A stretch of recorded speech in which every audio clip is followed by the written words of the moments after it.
Higher ম্যাথসে তোমরা varsity ভর্তি পরীক্ষায় যে বিষয়টা সবচেয়ে বেশি প্রবলেম ফেস করো সেটা হচ্ছে ভাইয়া কম সময়ে এত বেশি এমসিকিউ দেখানোর সময় ক্লাসে থাকে না। বিশেষ করে এটা গুচ্ছ ভর্তি পরীক্ষায়, গুচ্ছ বিশ্ববিদ্যালয় ভর্তি পরীক্ষা যেহেতু একসাথে 22টা বিশ্ববিদ্যালয়ের ভর্তি হওয়ার সুযোগ থাকে, তো সেখানে 25টা এমসিকিউ। সবাই করে কি যে প্রথম দিকে বায়োলজি, কেমিস্ট্রি যে সাবজেক্টগুলো কম সময়ে বেশি দেখানো যায় বা জ্ঞানমূলক বা মুখস্থ নির্ভর প্রশ্ন বেশি থাকে সেগুলো আগে দেখায়, তারপরে ফিজিক্স। তো হায়ার ম্যাথস দেখাইতে দেখাইতে দেখা যায় কি যে 40 থেকে 42 মিনিট চলে গেছে, বাকি আছে 17-18 মিনিট। এবং হায়ার ম্যাথসে তো 25টাই ভাই ম্যাথ করা লাগে, এখানে তো মুখস্থ নির্ভর কোনো ম্যাথ মানে অ্যান্সার নাই যে দেখাই ফেলবো। তো সবচেয়ে বেশি প্রবলেমটা এখানেই হয় যে সবাই বাসায় বসে প্র্যাকটিস করে 1 মিনিট 1.5 মিনিট ধরে, যেটা এইচএসসি লেভেলে 1 মিনিটে এনাফ টাইম পাওয়া যায়। এবং কিছু প্রশ্ন আসলে একটু সহজ লেভেলেরও থাকে, যেটা ভার্সিটি ভর্তি পরীক্ষা আসলে লেভেলটাও একটু আপডেট হয়, সময়টাও কমে যায়।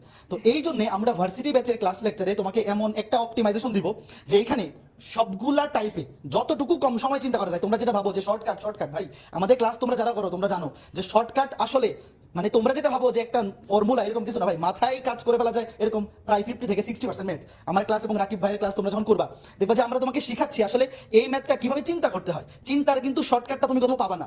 তুমি যখন বাজার থেকে কোনো পাবলিকেশনের বই কিনে পড়তে যাবা দেখবা যে এই ম্যাথের অমুক শর্টকাট, তমুক ম্যাথের তমুক শর্টকাট। ইনফ্যাক্ট কিছু শর্টকাট দেখবে যে জোর করে শর্টকাট বানানো, মানে এটার নর্মাল প্রসিডিওর চাইতে শর্টকাটের প্রসিডিওর বড়। বাট আমরা তোমাকে শিখাবো যে কিভাবে চিন্তাটা শর্টকাটে করা যায়। একটা ম্যাথ কেউ চিন্তা করে 1.5 মিনিটে, কেউ 2 মিনিটে, কেউ 15 সেকেন্ডে। তো আমাদের ক্লাসগুলো তোমরা যদি করো, আমরা যে 30-32টা ক্লাস হায়ার ম্যাথসে নিব, তোমরা যদি শুরু থেকে আমাদের সাথে থাকো, প্রত্যেকটা ম্যাথ কিভাবে চিন্তা করতে হয়, এই ম্যাথটা এভাবে না করে ওইভাবে করলে কিভাবে ছোট হয়, এই চিন্তাটা আমি তোমার মধ্যে ঢুকিয়ে দিব। সেটা কিন্তু শর্টকাট না, সেই চিন্তাটা তোমার মাথায় থেকে যাবে। শর্টকাট তুমি মুখস্থ করে যাবে, আজকে আছে কালকে নাই। এবং এখন এখন এই যে ক্যালকুলেটর যখন থেকে উঠে গেল, তারপর থেকে আসলে ভার্সিটি ভর্তি পরীক্ষার প্রশ্ন তোমরা যদি দেখো, বিগত বছর গুচ্ছ ভর্তি পরীক্ষা যে 25টা এমসিকিউ আসছে, ঢাকা বিশ্ববিদ্যালয় ভর্তি পরীক্ষা যে 15টা প্রশ্ন আসছে, সেখানে কয়টা ম্যাথে ডিরেক্ট শর্টকাট ছিল। তোমরা যে হায়ার ম্যাথসে এই শর্টকাটের পিছনে দৌড়াও, কয়টা ম্যাথ শর্টকাট দিয়ে করে ফেলা যায়। এখন কিন্তু ওই আদিম যুগ নাই, স্যাররাও কিন্তু জানে কোন ম্যাথ শর্টকাট দিয়ে করা যায়, কোন ম্যাথ শর্টকাট দিয়ে করা যায় না। কাজেই এই শর্টকাটের পিছনে দৌড়ানো যাবে না। জাস্ট আমাদের ক্লাস লেকচার তোমরা যদি ফলো করো, জাস্ট ক্লাসের মধ্যেই বুঝে যাবা কোন ম্যাথটা কিভাবে করা দরকার, কোন ম্যাথটা কেমনে করলে কম সময় অ্যান্সার করা যাবে। এর বাইরেও আমাদের যে প্র্যাকটিস শিট, হায়ার ম্যাথের প্র্যাকটিস শিটের কোয়ালিটি তোমরা সম্পর্কে অলরেডি জানো। বিশেষ করে যারা এখানে ম্যাক্সিমাম আমাদের এফআরবি ব্যাচে ছিল, আমাদের কোনো একাডেমিক ব্যাচে ছিল, আমাদের প্র্যাকটিস শিটটা ইউনিক এবং পর্যাপ্ত, কম্প্যাক্ট এবং পর্যাপ্ত। দেখা যাবে অন্য কোনো একটা বইয়ে তুমি একটা অধ্যায়ের জন্য 200 এমসিকিউ প্র্যাকটিস করেও তোমার প্রিপারেশন যেই লেভেলে যাবে, আমাদের এখানে 100টা এমসিকিউ প্র্যাকটিস করে তোমার লেভেলটা তার চেয়ে বেশি থাকবে। কিভাবে? কারণ এখানে আমরা যেই কোয়ালিটির ম্যাথগুলো সিলেক্ট করছি, যে একটা টাইপে কেউ আছে যে 10টা ম্যাথ প্র্যাকটিস করেও পরের ম্যাথতে পারে না, আবার আমরা এমন প্রবলেমগুলো সিলেক্ট করছি যে এই টাইপের এই 3টা ম্যাথ বা 4টা ম্যাথ করলেই বাকি যে কোনো একটা ম্যাথ সে পরীক্ষা অ্যান্সার করে আসতে পারবে, যদি সে এইগুলো ভালো মতো মাথায় নিয়ে যেতে পারে। এরপরে আমাদের এক্সাম সিস্টেম তো তোমরা জানোই যে আমাদের এক্সাম ওয়েবসাইটে আমরা কোন কোয়ালিটি মেনটেন করে পরীক্ষা নিই। তো তোমাদের রাকিব ভাইয়াকে আমি ফ্লোর দিব, তার আগে লাস্ট আরেকটা কথা বলি যে আমাদের ভার্সিটি ব্যাচে যারা হায়ার ম্যাথ নিয়ে চিন্তায় আসো, যদি এখনো তোমরা, যেহেতু হায়ার ম্যাথ পরীক্ষা হয় নাই, যে ভাই লাস্ট মুহূর্তে আসলে প্রিপারেশনটা শেষ মতো মানে ওইভাবে কমপ্লিট হয় নাই, বাট এখন যদি শুরু থেকে আমাদের একদম শুরু থেকে 10 তারিখ থেকে ক্লাস শুরু হচ্ছে, হায়ার ম্যাথ দিয়ে ক্লাস শুরু হবে তোমাদের রাকিব ভাই ক্লাসের মাধ্যমে, এখন থেকে যদি আমাদের সবগুলো ক্লাস করো এবং প্র্যাকটিসটা সলভ করো এবং পরীক্ষাগুলো অ্যাটেন্ড করো, তোমার যে কোনো ভর্তি পরীক্ষার চান্স পাওয়ার জন্য এগুলো মোর দেন এনাফ। ইনফ্যাক্ট এটা 100% কমপ্লিট না করে যদি 80%ও কমপ্লিট করে যেতে পারো, তাও তুমি ভর্তি পরীক্ষায় টপ লিস্টে থাকতে পারবা। ওই লেভেলের কন্টেন্টই আমরা এখানে সাজাইছি। তো তোমাদের রাকিব ভাইয়ের কাছে যাবো, লাস্টে আমি আরেকবার কিছু বলবো। তো ভার্সিটির ভর্তি পরীক্ষায় সবচেয়ে বেশি ভয় পাই যে সাবজেক্টটা, সেটা হচ্ছে ম্যাথস, হায়ার ম্যাথস। কেন?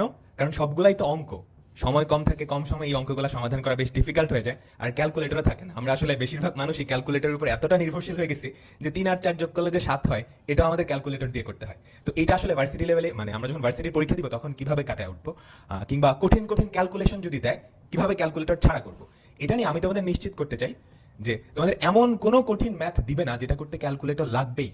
টিচাররা জানে যে তোমার আসলে ভার্সিটিতে ক্যালকুলেটর অ্যালাউড না, তো এমন অঙ্কই দিবে যেটা ক্যালকুলেটর ছাড়া করতে পারো। হয়তো 2-1টা একটু দিবে যেটা মনে হচ্ছে সরাসরি করা যায় না, কিন্তু ওগুলোর টেকনিক আছে করার, আর আমরা ক্লাসে সবকিছুই দেখাবো। তোমরা যদি তোমাদের বিগত বছরের যে ভার্সিটি ব্যাচটা সিনিয়রদের কাছে জিজ্ঞাসা করো, ফিডব্যাক নাও, তাহলে দেখবা সবার ফিডব্যাকই পজিটিভ, সবাই নিঃসন্দেহে রিকমেন্ড করবে। এরপরেও আমাদের এসিএস থেকে আমরা প্রতি বছরই চাই যে আমরা গত বছর যে সার্ভিসটা দিচ্ছি পরের বছর যাতে আমরা এটাকে ছাড়াই যেতে পারি। এজন্যই এই বছর আমরা 2 লেয়ারের ক্লাসের ব্যবস্থা করব। আমাদের একটা জিনিস নিয়ে একটু ঝামেলা ছিল, মানে স্টুডেন্টরা বলতো, স্পেশালি সেকেন্ড টাইমাররা, যে ভাইয়া রিটেনের অঙ্ক কতগুলো যে করাচ্ছেন এগুলো তো আমাদের লাগবে না। তো এই সমস্যাটা যাতে না হয় এজন্য আমরা এই বছর যেটা করব, তোমাদের যে এমসিকিউ পার্টটা এটা লাইভে নিব, আর রিটেনের জন্য কম্প্যাক্ট একটা ক্লাস দিয়ে দিব, যেটা করলেই ঢাকা ইউনিভার্সিটির রিটেন পার্টটা ইনাফ। জাস্ট ওই ক্লাসে আমরা যে অঙ্কগুলো করাইছি, যে কনসেপ্টগুলো করাইছি, ওগুলোর মধ্যে থেকে ইনশাল্লাহ সব কিছু আসবে। তো ঘাবড়ানোর কিছু নাই। হায়ার ম্যাথস যতটা কঠিন লাগে কারণ কি জানো, আমরা প্র্যাকটিস করি না বা পড়ি না, যেটা পড়ি না ওটা তো কঠিন লাগবেই। তুমি প্র্যাকটিসই করতেছো না তো কঠিন লাগবে না? একবার করে দেখো। সবার কাছে এটা মনে হয় যে ডিফারেন্সিয়েশন, ইন্টিগ্রেশন কঠিন, স্থিতিবিদ্যা গতিবিদ্যা কঠিন, তাই না? সবার মনে হয় না? কেন কঠিন বলো তো? এই দুইটা সবার লাস্টের চ্যাপ্টার, কেউ আমরা এটা করিই না, মানে ঠিক মতো করিই না, তাই তো কঠিন লাগবেই। সো আমাদের সাথে প্র্যাকটিস করে যাও, ইনশাল্লাহ কোনো কিছুই কঠিন লাগবে না। তোমরা যখন প্র্যাকটিস এক্সামগুলো দিবা আমাদের ক্লাসগুলো করে, তখন ইনশাল্লাহ বুঝতে পারবা সবকিছু। আচ্ছা, যে কোনো অ্যাডমিশন টেস্টে সফলতার জন্য কি কি দরকার, এই কথাটা আমি বারে বারেই বলি। 3 থেকে 4টা জিনিস দরকার। প্রথমত ভালো টিচারের ক্লাস দরকার, দ্বিতীয়ত ভালো কন্টেন্ট দরকার, ভালো বই স্টাডি ম্যাটেরিয়ালস যেগুলো আছে, তৃতীয়ত হচ্ছে তুমি যেই ভার্সিটিতে পরীক্ষা দিতে চাও সেই ভার্সিটির অনুরূপে প্র্যাকটিস এক্সাম দিতে হবে, যাতে করে পরীক্ষা হলে গিয়ে নার্ভাস না হয়ে যাও।